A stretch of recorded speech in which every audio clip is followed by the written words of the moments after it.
So the verdict is in, folks. Freedom Convoy organizers Leach and Barber found guilty of mischief, according to the Toronto Star. Leach and Barber were charged with mischief, intimidation, and counseling others to break the law in relation to their roles in the 2022 protests. So, for those who aren't familiar, these two individuals are what the head organizers of the Freedom Convoy here in Canada. It was the trucker protests to go against the mandates, the COVID lockdowns, and the restrictions done by the Trudeau government. They organized peacefully. They activated truckers. They got all sorts of Canadians to come together peacefully to rejoice against the horrible mandates that were placed upon a lot of this country, has done a lot of damages to all walks of life here in Canada. And these two were charged, they were arrested, they were held on trial. Those trials went absolutely dark. Um, and now, finally, in 2025, after, you know, having the first trial and then breaking that and then having to reschedule and postpone and then trying to make up conspiracies to add more convictions onto them, they finally came to a verdict. So, Freedom Convoy organizers Tamara Lich and Chris Barber have been found guilty of mischief for their roles in the 2022 mass protests in Ottawa.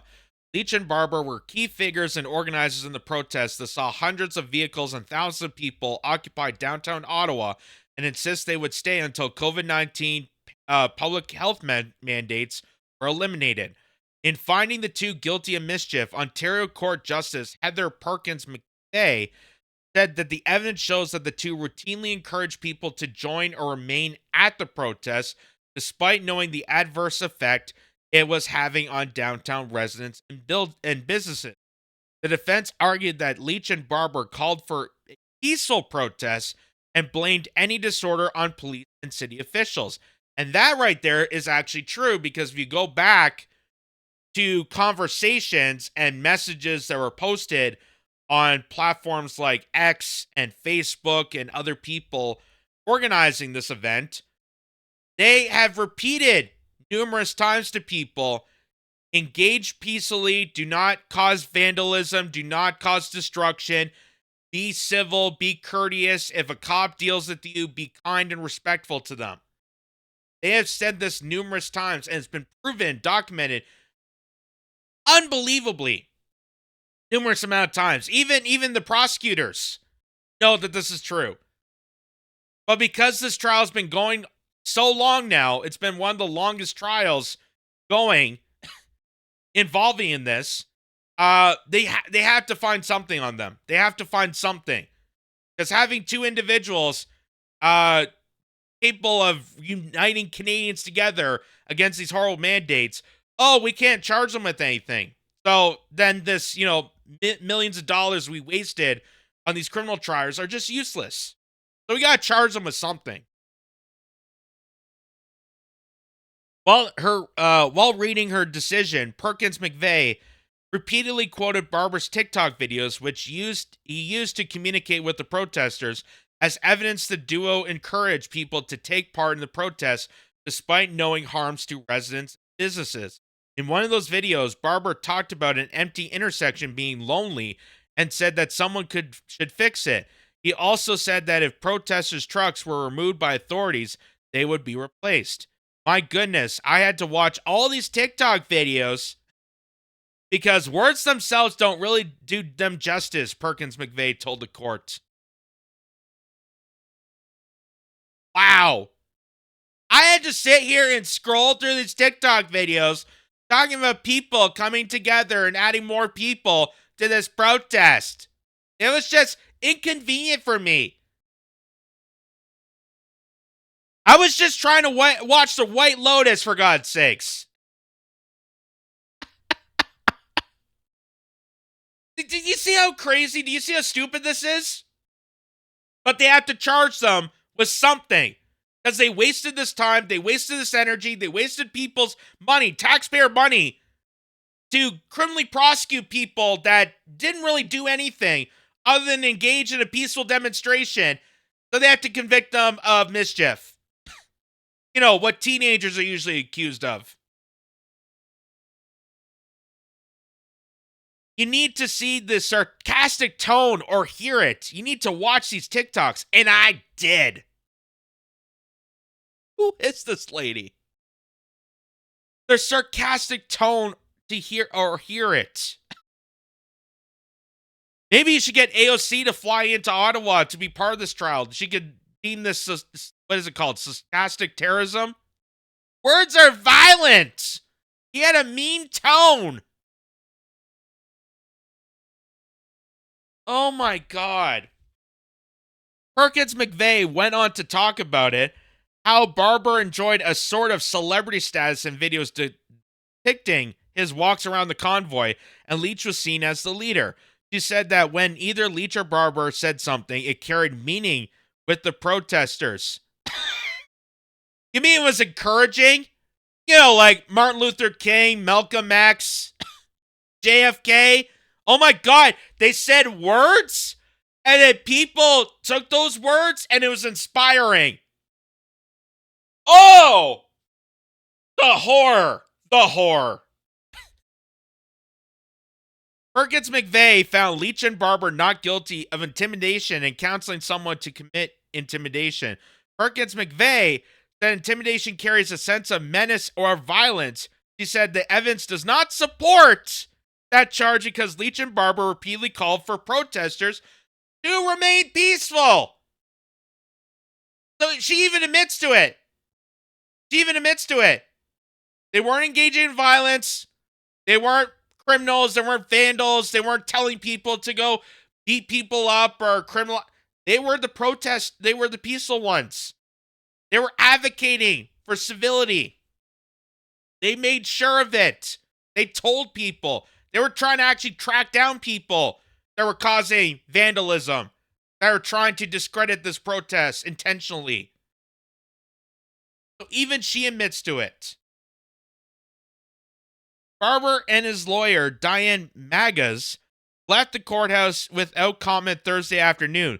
Lawrence Greenspoon, Lich's lawyer, said it was a better afternoon than morning, referring to the lone guilty verdict for his client coming before the lunch break. Lich and Barber were also found not guilty of obstructing police and counseling someone to obstruct police. Both were arrested without incident ahead of a mass police enforcement operation that began on February 18, 2022, to end the protests entirely.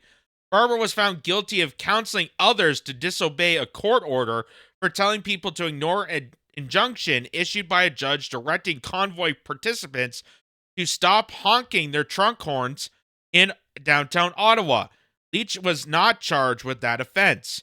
Another charge of counseling others to commit mischief was stayed at the request of the Crown because it was no longer necessary due to the mischief conviction.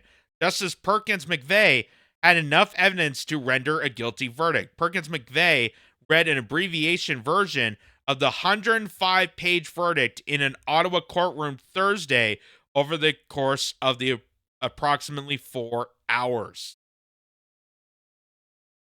Yes, it was so tedious to sit there and scroll through TikTok and listen to inspirational words with a touch of sarcasm. Oh, so much. I gotta find some criminal conviction. Because I just can't let Canadians actually be inspiring and memorable and be a force for good for society. Oh my God, I gotta convict them of something. Because then otherwise that makes the Trudeau government, the Liberal Party, even worse. And obviously we want to get Mark Carney issued in. So,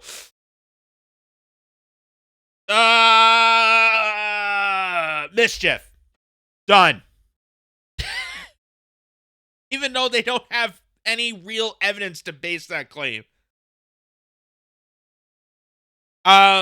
It's just so crazy. It's so crazy. And I know there's people that are going to be like, well, what about all those claims about businesses being destroyed and homes that were being misused during this protest, all the residents that were complaining?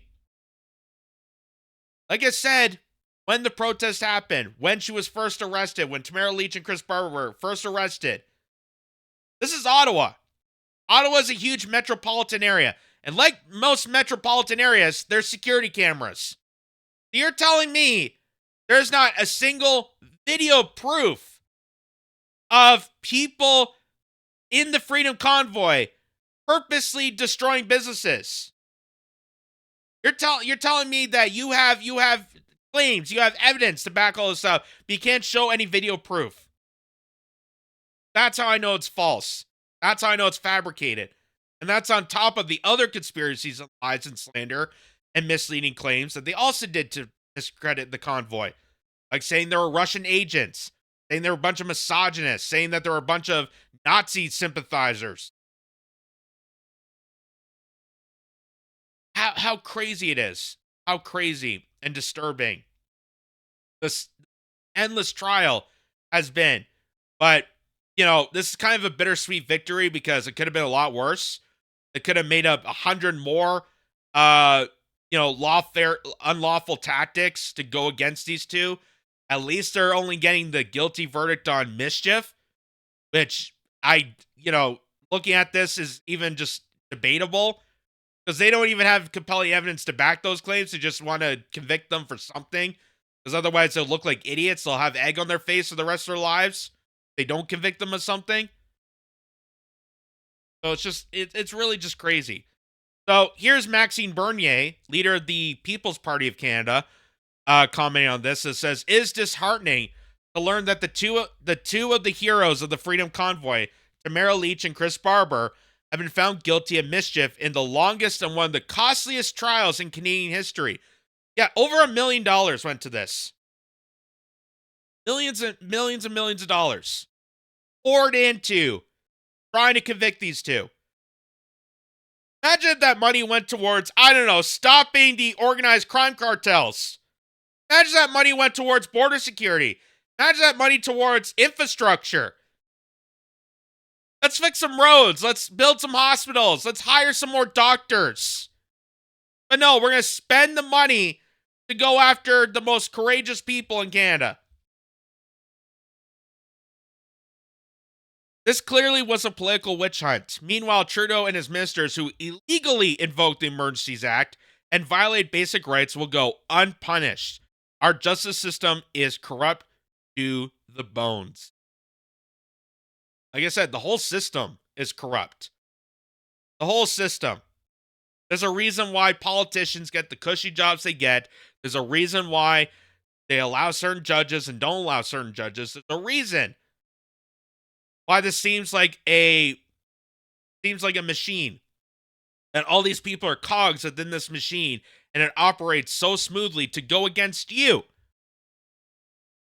Look what happened with Ruby Dalla. Look at what happened with the Liberal leadership.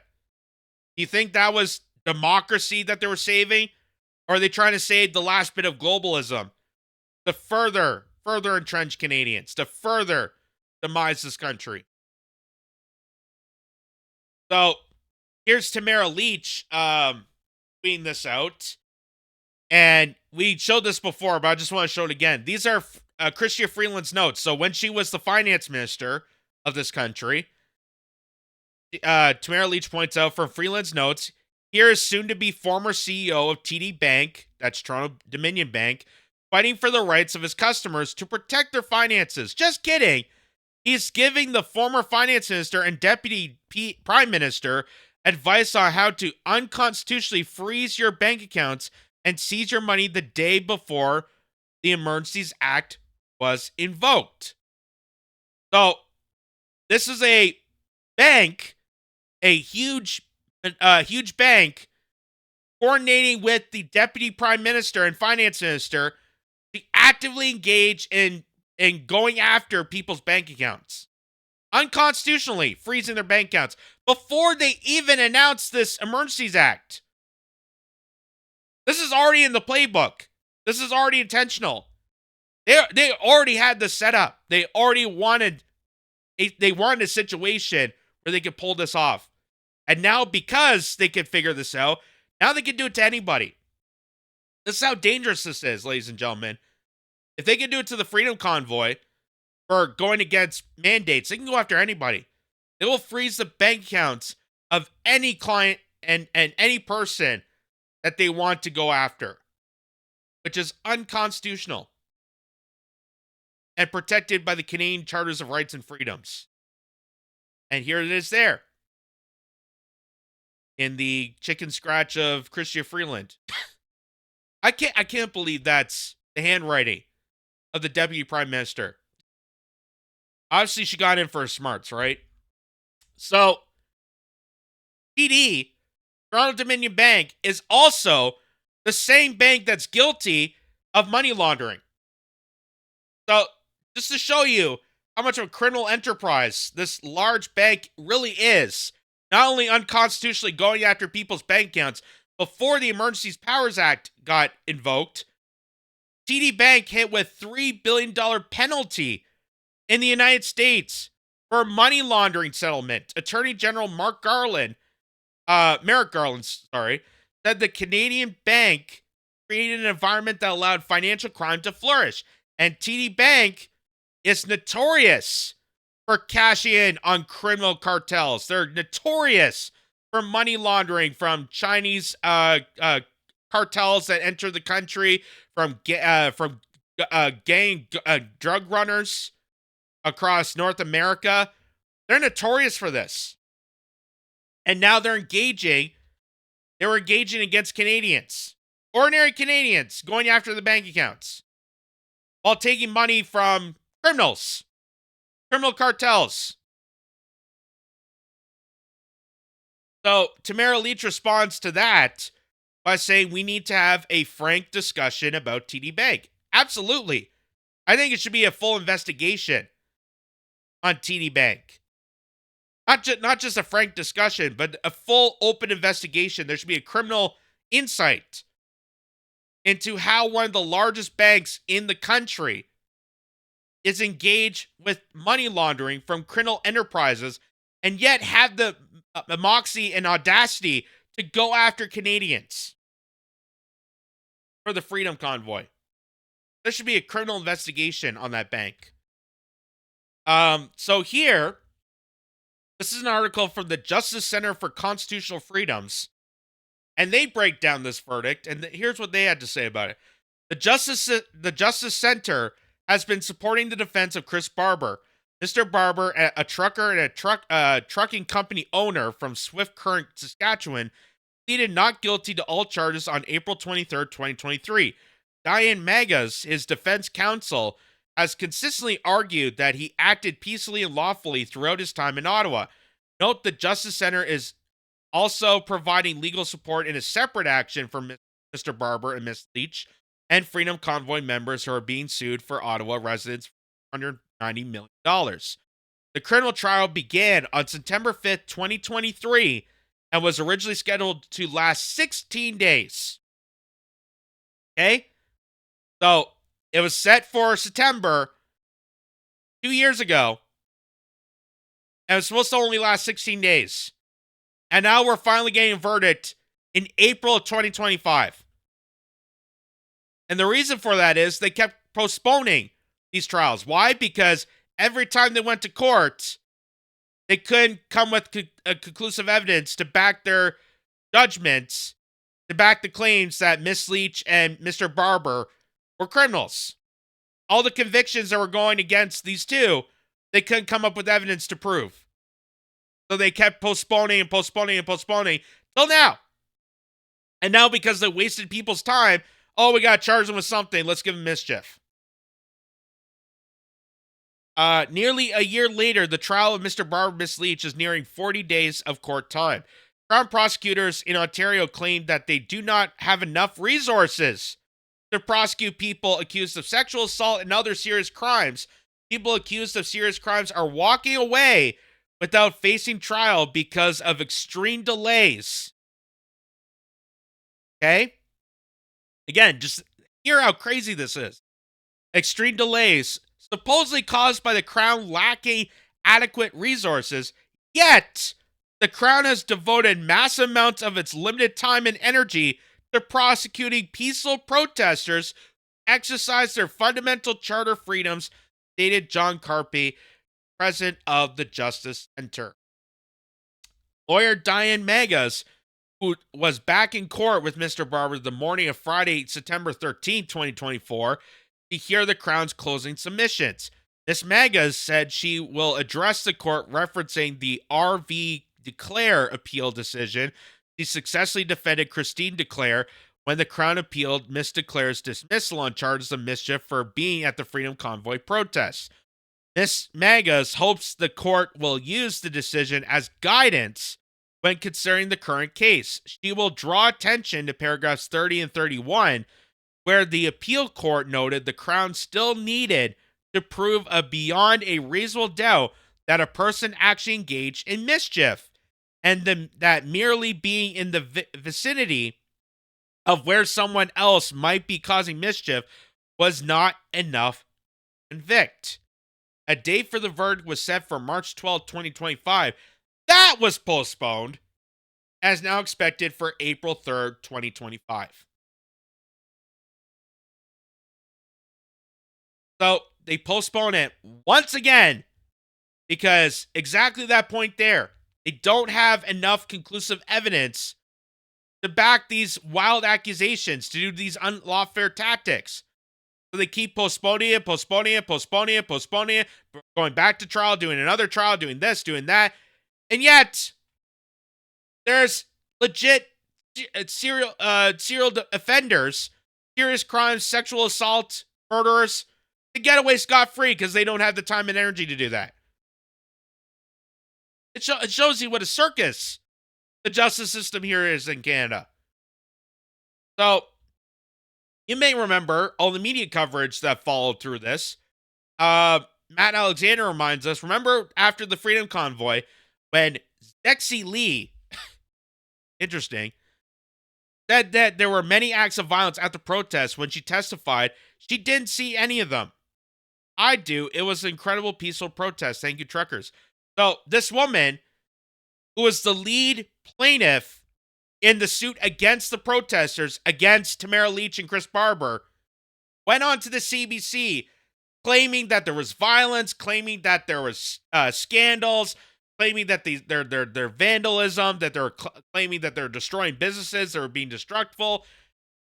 But watch what happens. Watch what happens when she's off camera testifying in a courtroom.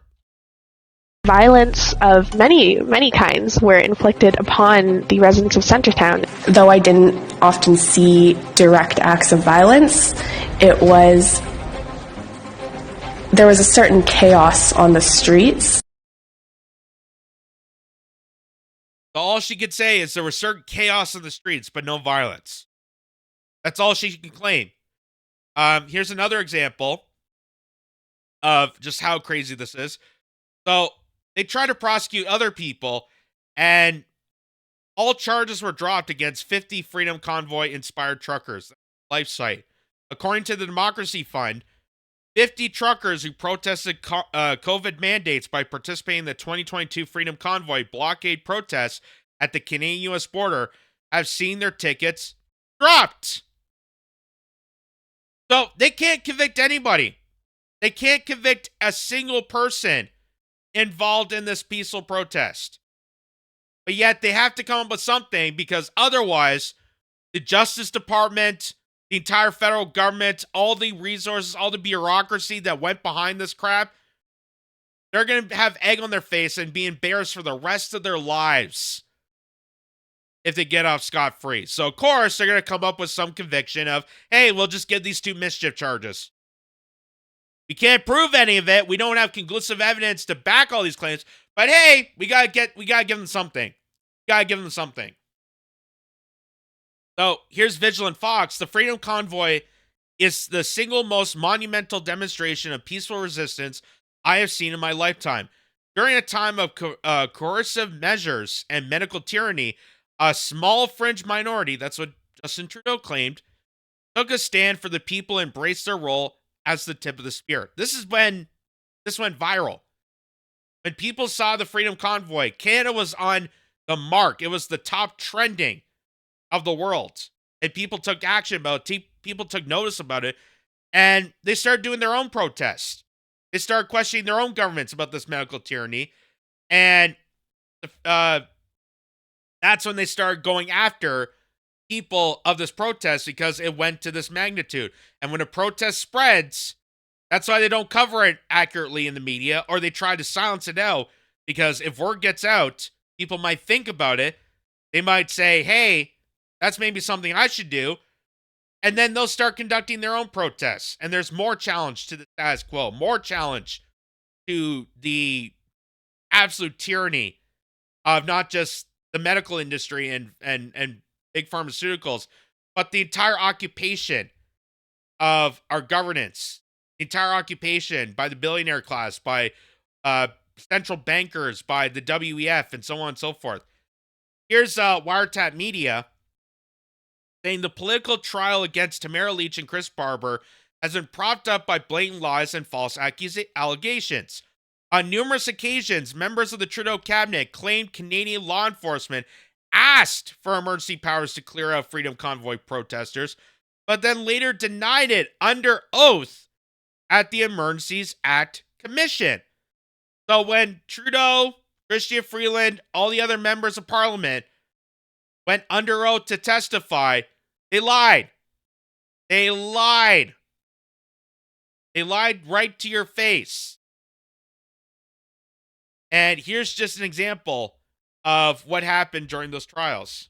On numerous occasions, your government told the public that law enforcement had told you that the threshold to invoke the Emergencies Act was met. Do you remember all those statements that your colleagues and maybe even yourself made? Do you remember those? So he's saying that the media, people were told by the government that law enforcement were telling Justin Trudeau to invoke these measures to go after Canadians to stop this protest. That is a lie. And here's the former defense minister, Bill Blair, now going to tell you the truth because he's under oath. So all this stuff about law enforcement invoking the Emergencies Act, all this stuff about vandalism, all this stuff about it's all fabricated lies. All fabricated lies. And now here comes the truth in testimony. Very clear, sir. I do not agree with you. Is facing is a largely foreign-funded, targeted and coordinated attack on critical infrastructure and our democratic institutions. These illegal blockades are being heavily supported by individuals in the United States and from elsewhere around the world. And now that there's been recognized that this is a largely foreign-funded, targeted and coordinating attack on Canadian critical infrastructure, they flip-flop. Good for them. We're all getting used to it. Confident as Attorney General, Mr. Speaker, that we have met the standard to apply the Emergencies Act. Evidence of increased ideologically motivated violent extremism activity across the country, and after a flood of misinformation and disinformation washed over Canada, including from foreign sources. Millions of dollars are still coming in from foreign sources to fund these hate groups. When will the government bring forward legislation to halt all... Okay, so you don't agree that those statements were made? I don't agree with what you said. Okay, so you don't agree that ministers in your government have said that law enforcement advised cabinet that the threshold to invoke the Emergencies Act was met? And again, sir, the question you put to me, I do not agree with. Okay, but then you do agree, of course, is that law enforcement never advised you that the threshold to invoke the Emergencies Act was met, did they? Frankly, it was never a question I put to law enforcement. I don't think that would have been appropriate. Okay. See, you can see the hesitation there because he knows he's caught. He knows he's gotten caught up in this lie. And he's under oath, so he's going to try and weasel out of it by saying, the statement that you're saying this question, I don't actually agree with or understand completely, but yeah, I don't want to admit to actually, being a notorious liar and being a disaster for Canada, but yeah, I don't agree with that questioning. I don't agree with the questioning of that. But you can see all the times in the House of Commons how they dedicate their time to saying that, oh, these people are backed by foreign adversaries. Oh, the Freedom Convoy is causing mass destruction of public infrastructure and services and hurting democracy as a whole. Oh, these Freedom Convoy protesters are damaging the integrity of Canada, spreading misinformation, disinformation. And they kept going on and on and on and on and on, fear-mongering, propagandizing people to hate people like Tamara Lich. And if you read this book here, hold the line. I highly recommend people checking this out, even if you disagree with someone like her. Read her backstory. Understand the other side of this story. That Tamara Lich is not some sort of, rebellious enforcer. She's not part of this hate group. She's not influenced by any foreign adversary or any foreign influence whatsoever. This is a Canadian woman growing up in the prairies, does logistics for one of the largest energy companies in the country, and saw the destruction, saw the chaos when it came to the COVID lockdowns, when it came to the measures, which have all proven that they were ineffective, proven more harmful to young children to be out of school than to be in school. All that was proven ineffective, and Tamara Lich got people together, along with Chris Barber, along with other people, to say, hey, as Canadians, don't we have the right to exercise our abilities of free speech and freedom of assembly to rally against the government, against these horrific mandates? That's all she's done. But yet, our Canadian entire political system, because it's captured by Big Pharma, because it's captured by Big Oil, because it's captured by mass amounts of corporations and foreign governments, and just an absolute swamp of corruption that's eroding the integrity of this nation. You get idiots like Bill Blair and Justin Trudeau and so many other ministers coming up with the most wildest conspiracies targeting people like Tamara Lich and Chris Barber. Why? Because they engaged in a protest. And don't you know the best way to be a proper Canadian is to just shut the hell up and get fucked anyway? That's apparently the way it's supposed to go. You're supposed to shut the hell up, don't question anything, don't read anything, and just let all these ministers screw you 9 ways a Sunday. That's apparently the most Canadian thing we should be doing right now. So here's Canada Proud, an article by Mark Carney. Mark Carney! Back before he installed himself as Prime Minister, yes, Mark Carney had articles submitted to the Globe and Mail. An article by Mark Carney has resurfaced wherein he called on the government to take every step within the law to identify and thoroughly punish Freedom Convoy protesters, including following the money 1 week before Chrystia Freeland began freezing bank accounts. So here, our now current Prime Minister running for election, Mark Carney, was involved in locking down bank accounts. But here's Globe and Mail. There's his article there. It's time to end the Freedom Convoy in Ottawa by enforcing the law and following the money. That's his article. And Bill Curry, next to it, says, Mark Carney's opinion piece, anyone sending money to the convoy should be in no doubt you are funding sedation. Canadian authorities should take every step within the law to identify and thoroughly punish them. So, people at the convoy and people sending money to the convoy. That's why they went after Get Send Go. That's why they went after people donating to the truckers. They weren't in Ottawa. They were just sending money to the truckers, campaigning for them, donating to them. And they got caught in this. They had their bank accounts frozen. They got flat by the hideous Canadian government. And this is all because of people like Mark Carney, a central banker who wants to occupy Canada and continue ruling over it like a king. So, here's just a bit of this. Someone did a little snapshot of this article here. And it says, Mark Carney, former governor of the Bank of Canada and the Bank of England, publicly advocated for freezing bank accounts to counter the 2022 Freedom Convoy protests in Canada.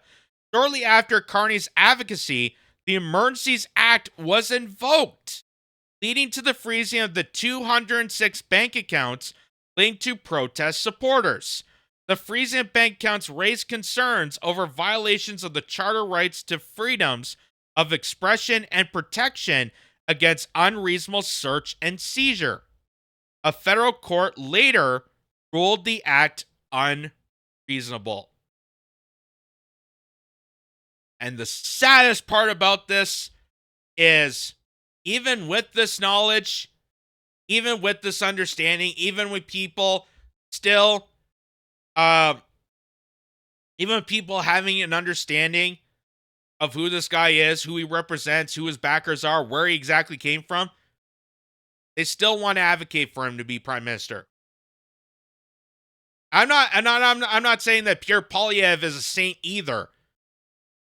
But know exactly who this person is. Know that the reason we're in this kerfuffle, the reason all this is happening, is because of sinister masterminds like him. Because of nefarious ghouls like him. Mark Carney is not the savior of Canada. Mark Carney wants to hollow out more of Canada. Because that is the best interest for BlackRock. That's the best interest for the Century Initiative. That's the best interest for the WEF. That's the best interest for Brookfield.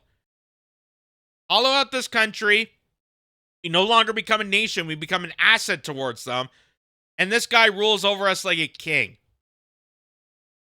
And don't be fooled by the tactics of, oh, he got rid of our carbon tax. Oh, he got rid of measures. Oh, we saved 20 cents at the pumps. Because let me tell you, the worst is yet to come.